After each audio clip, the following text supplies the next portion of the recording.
আসসালামু আলাইকুম। এটা হচ্ছে দুইটা সাসপেনশন সুজুকি জিক্সার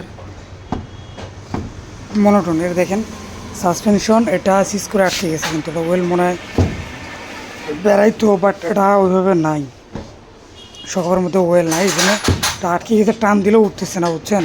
তো আমরা সকাল দুটোই খুলবো, খুলে দুইটারে ওয়েল সেল পাল্টাবো। আর এটার যে বুস্টটা আছে না, বুস্টটা অবশ্যই আমাদেরকে লেদে নিয়ে গিয়ে সুন্দর করে তারপরে পালিশ করে লাগাইতে হবে, না হলে দেখা যাবে যে এটা যে ধরে আছে আবার সেম কাহিনিটা ঘটে যাবে।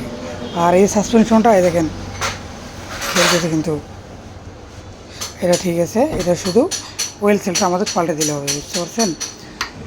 এই দেখেন দুইটা রড পড়িয়ে যায়, এই দেখেন রড কত বড় রড, কতটুকু হয়েছে